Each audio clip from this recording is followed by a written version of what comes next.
فبأي آلاء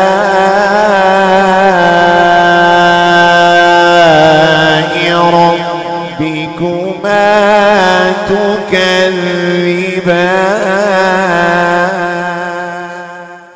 بسم الله الرحمن الرحيم ياسين والقرآن الحكيم إنك لمن المرسلين على صراط المستقيم. ابتدا شروعات لفظ یاسین سے ہوئی.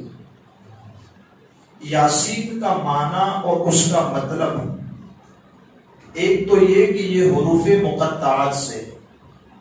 اس کا کیا معنی کہ جس رب نے بھیجا وہ رب جانتا ہے, جس محبوب پہ بھیجا وہ محبوب جانتے ہیں, اس رب کے بتانے سے محبوب جانتے ہیں. ایک بنیادی بات لفظ یاسین کے ذریعے.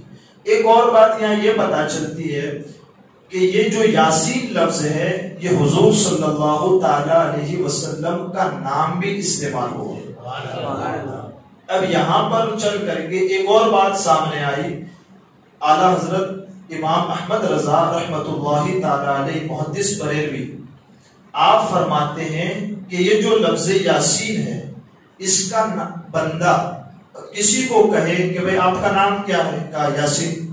ایک آدمی جس کے گھر بچے کی پیدائش ہوئی اب وہ اپنے لڑکے کا نام یاسین رکھنا چاہتا ہے, تو جو یاسین نام اپنا خود کا بتانا چاہے وہ, دوسرا جو اپنے لڑکے کا نام یاسین رکھنا چاہے وہ, تو کہا وہ یاسین نام نہ بتائے, اپنے بچے کا نام یاسین نہ رکھے, مطلق خالص اونلی یاسین نہ رکھے. کہ کیوں؟ کہ ایک معنی اس کا یہ ہے کہ یہ یاسین یہ رب کا نام ہے. ٹھیک ہے, ایک تو ہو سکتا ہے کہ رب کا وہ جو نام ہے اس کا جو معنی اور مطلب بنتا ہے وہ صرف رب کی ذات کے لیے خاص, تو اب کسی بندے کا نام نہیں رکھ سکتے. ایک بات. پھر دوسری بات کہ یہ حضور صلی اللہ تعالی علیہ وسلم کا خاص نام ہے اور یہ آپ کے ساتھ متصف, جیسے خاتم النبیین, حضور صلی اللہ تعالی علیہ وسلم نبیوں کے خاتم, آپ آخری نبی. اب یہ لفظ کسی نبی کے ساتھ جوائنٹ نہیں ہو سکتا, یہ حضور کی خصوصیت صرف آپ کے ساتھ. تو اس طرح یہ ایک نام جو یاسین ہے یہ حضور صلی اللہ تعالی علیہ وسلم کے ساتھ خاص ہے. اب جس نے اپنا نام یاسین رکھ لیا وہ کیا کرے؟ جس کے ماں باپ نے اپنے بیٹے کا نام یاسین رکھ دیا وہ کیا کرے؟ اب جواب دیا جاتا ہے کہ وہ اپنے آپ کو میرا یاسین نہ کہے, غلام یاسین کہے.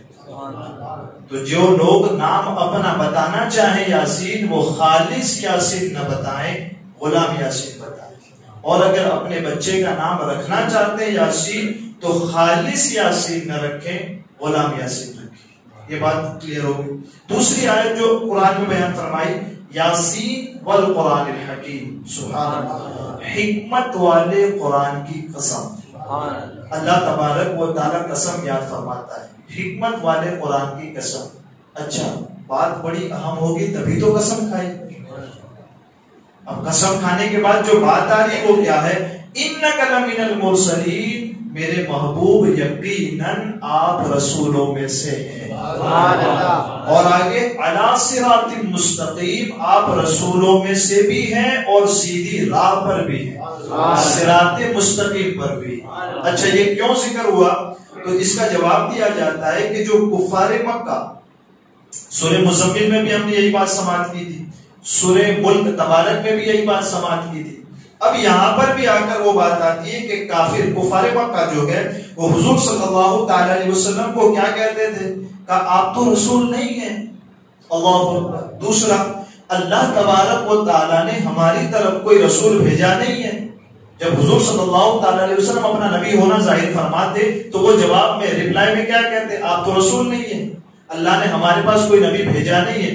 تو اللہ تبارک و تعالیٰ نے ان کا رد فرمایا, ان کا جواب بھی دیا اور کہا لوگوں تم یہ کہتے ہو میں نے رسول نہیں بھیجا, میں اپنے کلام کی قسم پہلے کھاتا ہوں کہ حکمت والے قرآن کی قسم جس کو میں نے بھیجا ہے وہ میرا محبوب ہے, اسے میں نے رسالت اور نبوت سے سرفراز فرمایا ہے اور ہم اس کے نبی ہونے کی گواہی بھی دیتے ہیں. سبحان اللہ. تو یہ بات ذکر ہوئی تو ان کا رد بھی ہوا قرآن کی قسم بھی بیان فرمائی اور فرمایا کہ آپ تو ان ہستیوں میں سے ہے جسے ہم نے دنیا میں لوگوں کو ہدایت دینے کے لیے بھیجا.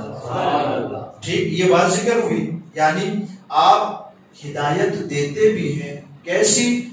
ہم نے آپ کو صراط مستقیم کے ساتھ بھیجا تو آپ لوگوں کو سیدھے راستے کی ہدایت دے دیں. سبحان اللہ. یہ دونوں چیزیں ساتھ ساتھ میں ذکر فرمائی. یہاں پر یہ جو لفظ ذکر ہوا کیا کہ نبی اکرم صلی اللہ تعالی علیہ وسلم کو کیا کہا کہ آپ نبی ہیں اور رسول ہیں، انک لمن المرسلین کا. پھر یہ لفظ ذکر ہوا کیا کہ ہاں اس کے ساتھ ساتھ آپ صراط مستقیم پر ہیں، سیدھی راہ پر آپ ہیں. ٹھیک ہے، اس سے یہ بات پتہ چلتی ہے کہ حضور صلی اللہ تعالی علیہ وسلم کے لیے جو یہ لفظ ہوا ذکر کہ آپ رسولوں میں سے ہے، اس سے یہ بات بھی پتہ چلی کہ رسول اکرم صلی اللہ تعالی علیہ وسلم صراط مستقیم پر بھی ہیں. ٹھیک، ساتھ ساتھ حضور صلی اللہ تعالی علیہ وسلم کے بارے میں صراحت کے ساتھ، صراحت مطلب کھلم کھلا یہ لفظ ذکر ہوا کہ آپ صراط مستقیم پر ہیں. آپ صلی اللہ تعالی علیہ وسلم جس شریعت کی تبلیغ لوگوں کو کرتے ہیں، جس شریعت کی طرف لوگوں کو بلاتے ہیں، تو آپ کا یہ بلانا اور آپ کی شریعت کی طرف لوگوں کو دعوت دینا، تو آپ کی شریعت سب سے زیادہ قوی ہے، سب سے زیادہ مضبوط ہے اور سب سے زیادہ آسان ہے جس پر عمل کیا جائے. یہ اور ایک بات یہاں مزید اور کھل کر کے واضح ہوتی ہے کیا کہ حضور صلی اللہ تعالی علیہ وسلم خود بھی صراط مستقیم پر ہیں، جیسا کہ اللہ نے خود بیان فرمایا کہ محبوب ہم نے آپ کو صراط مستقیم پر بھیجا. ایک اور آپ لوگوں کو جو دعوت دیتے ہیں کہ وہ ایسی دعوت نہیں ہوتی، وہ بھی صراط مستقیم کی دعوت ہوتی ہے. قرآن خود فرماتا ہے وَإِنَّكَ لَتَدْعُوهُمْ إِلَى صِرَاطٍ مُسْتَقِيمٍ. آپ لوگوں کو جس راستے کی طرف دعوت دیتے ہیں وہ راستہ بھی صراط مستقیم اور سیدھی راہ رکھتا ہے.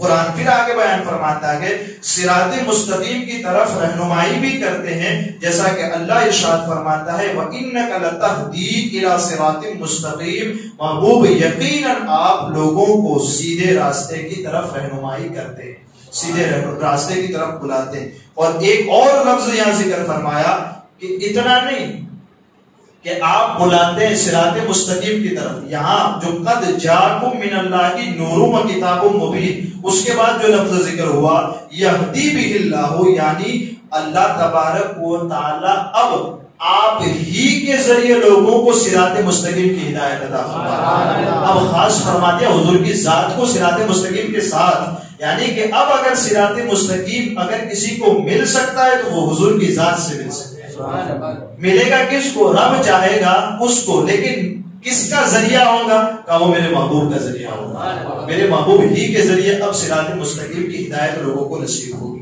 اب یہاں آخر میں چل کر جو 1 سے 4 آیت جو ذکر ہوگی نا، کیا یاسین والقرآن الحکیم انک لمن المرسلین علی صراط مستقیم. یاسین حکمت والے قرآن کی قسم، یقیناً آپ رسولوں میں سے ہیں. اور چوتھی آیت آپ صراط مستقیم پر ہیں. تو یہ جو چاروں آیتیں ذکر ہوئی، ان میں خاص طور پر ہم آپ کے لیے، ہم سب کے لیے جو 3 باتیں خاص طور پر ہمیں اور آپ کو جاننے کی ضرورت ہے وہ یہ ہے کہ اللہ تبارک و تعالیٰ کی بارگاہ میں نبی اکرم صلی اللہ تعالی علیہ وسلم کا مقام اور مرتبہ کتنا بلند ہے کہ آپ نے زمین پر لوگوں کے سامنے رسول اور نبی ہونے کا دعویٰ کیا تو زمین والوں نے آپ کا انکار کیا، تو رد آسمان سے آپ کے رب نے فرمایا.